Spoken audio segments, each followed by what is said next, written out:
3, 2, 1. Assalamualaikum warahmatullahi wabarakatuh. Halo teman-teman semua, perkenalkan kami dari kelompok 1P4 akan mempresentasikan mengenai pengamatan lapang situ gede, Kota Bogor, Jawa Barat. Untuk kelompoknya sendiri, pertama ada Rafli Mujaki Rahman, Fianda Kamila Ajahra, Sri Inayah, serta Mariana Imelda Veneti Rumah. Untuk selanjutnya akan dijelaskan oleh rekan saya. Kita masuk ke pendahuluan. Yang pertama, air merupakan sumber daya yang sangat penting dalam menunjang berbagai kebutuhan manusia. Danau Situ Gede ini menjadi salah satu sumber air permukaan utama di Kota Bogor yang memiliki fungsi ekologis, hidrologis, dan juga sosial. Yang ketiga, keberadaan bangunan air seperti spillway, intake, dan saluran pengatur debit berperan penting dalam menjaga kestabilan muka air dan kualitas ekosistem danau. Sehingga perlunya identifikasi dan evaluasi menyeluruh untuk menjaga keberlanjutan Situ Gede. Selanjutnya kita masuk ke tinjauan pustaka di mana di sini Danau Situ Gede ini berfungsi sebagai tampungan air, kawasan lindung, dan memiliki potensi besar untuk rekreasi atau ekowisata. Yang kedua ada bangunan hidrolika, di sini berperan sebagai pengatur atau pengendali aliran air untuk irigasi, pengendalian banjir, dan juga kebutuhan teknik lainnya. Selanjutnya ada saluran inlet, di mana saluran ini mengarahkan aliran masuk menuju struktur utama dan harus didesain agar alirannya stabil.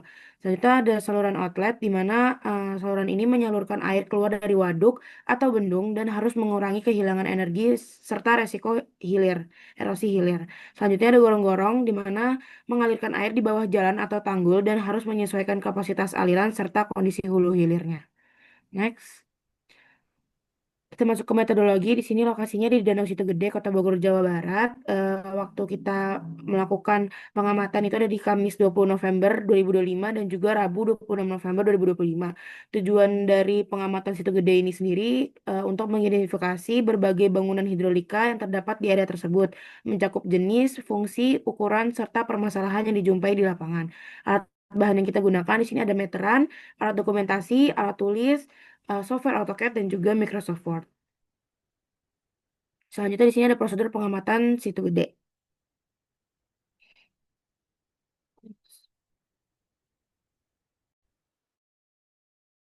Pada bagian hasil dan pembahasan pada kawasan Danau Situ Gede sendiri adalah danau buatan di Desa Situ Gede yang dibangun tahun 1918 oleh pemerintah kolonial Belanda.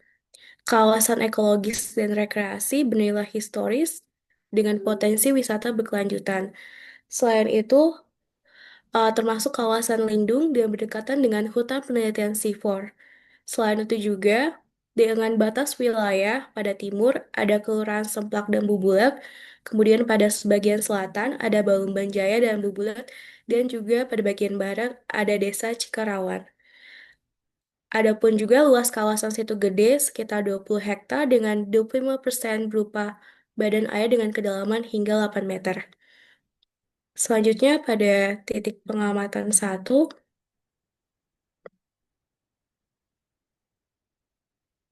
pada titik pengamatan satu, pertama, saluran berukuran 2,5 meter dengan gorong-gorong 2 meter dan tinggi saluran 1,5 meter dan juga kedalaman air 0,5 meter.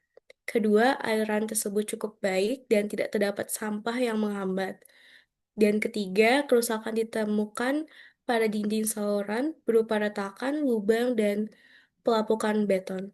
Kemudian adanya vegetasi liar yang tumbuh di sisi saluran menunjukkan minimnya pemeliharaan. Kemudian juga pada dasar saluran tertutup sedimen tipis sehingga menyebabkan pendangkalan bertahap. Pada titik pengamatan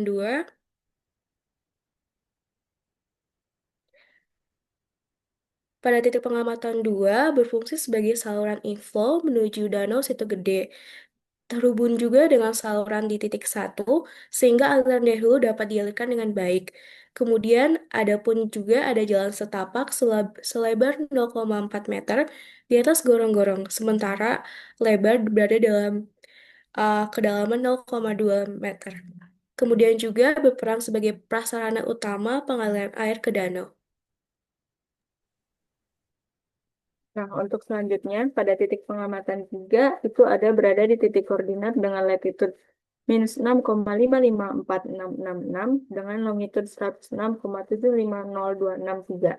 Nah, pada titik 3 ini merupakan bagian aliran keluar yang berfungsi menyalurkan kelebihan air dari Danau Situ Gede itu sendiri. Kemudian pada area tersebut terdapat mercuk serta pintu air seperti yang ditampilkan pada gambar tersebut. Nah, bagian akhir saluran outletnya terdapat gorong-gorong berbentuk silinder. Berdasarkan hasil observasi yang telah kita lakukan, kondisi saluran outlet ini tergolong yang paling baik dan terpelihara dari titik-titik lainnya. Ditandai dengan pintu air yang masih berfungsi, serta tidak ditemukan kerusakan yang sangat berarti. Dan pada struktur saluran ini masih tersedia tumpukan sampah, namun tidak separah di titik-titik lainnya. Kemudian dimensi saluran outlet mencakup lebar 7 meter dan panjang 92 meter. Pintu air ini menggunakan tipe manual vertical underflow dengan lebar 1 meter dan tinggi bukaan sekitar 1 meter. Mercunya ini memiliki lebar 2,4 meter. Next. Untuk selanjutnya itu ada titik pengamatan 4 dengan titik koordinat atau latitude di -6,554,724 dan longitude 106,749958. Nah, titik 4 ini merupakan saluran masuk inflow menuju Situ Gede yang berasal dari percabangan aliran ke arah kanan. Kemudian, alur aliran ini tidak terlihat jelas karena tertutup vegetasi rawa yang rapat, seperti yang ditunjukkan pada gambar tersebut. Sehingga pergerakan air diperkirakan lambat akibat aliran melalui tanah jenuh air dan sela-sela tumbuhan. Kemudian, kondisi lokasi ini memiliki tepian yang landai dan dasar yang berlumpur halus. Kemudian juga di kondisi existing yang telah kita temukan pada hasil observasi, itu ditemukan sampah domestik serta endapan lumpur yang menandakan kecepatan aliran rendah dan terjadi pengendapan. Next. Nah, untuk titik terakhir yaitu titik pengamatan 5 itu terdapat di titik koordinat latitude di -6,55051 dengan longitude 106,746203. Nah, dari titik pengamatan 5 ini merupakan aliran utama inflow yang membawa air menuju Situ Gede melalui saluran permukaan. Untuk bangunannya sendiri itu terletak di pinggir jalan C4. Kemudian di sini juga terdapat pintu air untuk mengalihkan aliran berlebih ke drainase yang terhubung dengan bangunan terjun dan kolam olah yang tidak terfoto di gambar tersebut. Kemudian saluran juga mengalami sedimentasi sehingga kapasitas alir berkurang dan membutuhkan pengerukan. Bisa dilihat juga kondisi existingnya itu seperti yang terdapat pada gambar tersebut. Lalu kemudian di situ juga terdapat pintu air berjenis manual vertical underflow dengan dimensi lebarnya itu 1 meter dan tinggi bukaannya di 0,4 meter. Kemudian dapat dilihat dari kondisi existingnya ini pintu air tidak berfungsi dengan baik karena kerusakan penumpukan sampah yang menyumbat aliran tersebut. Next. Oke, selanjutnya adalah rekomendasi dan perbaikan. Yang pertama adalah prioritas perbaikan dilakukan dengan memulihkan kapasitas infrastruktur hidrolika, terutama pada lomba saluran inlet. Nah, pada titik 1 dilakukan penambalan dinding retak dan penguatan beton yang tergerus. Lalu untuk titik 5 dilakukan revitalisasi pintu air, termasuk perbaikan mekanikal dan pergantian komponen macet. Diperlukan sistem pemeliharaan yang lebih teratur melalui jadwal rutin seperti inspeksi pintu air, penggerukan lumpur, dan pembersihan gulma.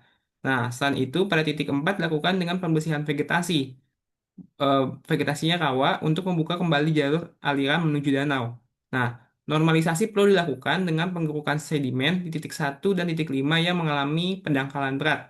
Nah, sedangkan untuk penanganan sampah di titik 5 dapat diperbaiki dengan pemasangan trash boom dan penyediaan tempat sampah di area pemukiman.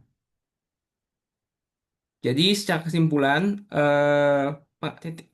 pengamatan bangunan hidrolika di kawasan Situ Gede itu yang pertama adalah satu ada ketimpangan kondisi infrastruktur, yaitu pada outlet titik ketiga kondisi baik dan terpelihara. Tetapi pada inlet di titik 1 dan 4 dan 5 itu mengalami kerusakan yang signifikan dan penurunan fungsi.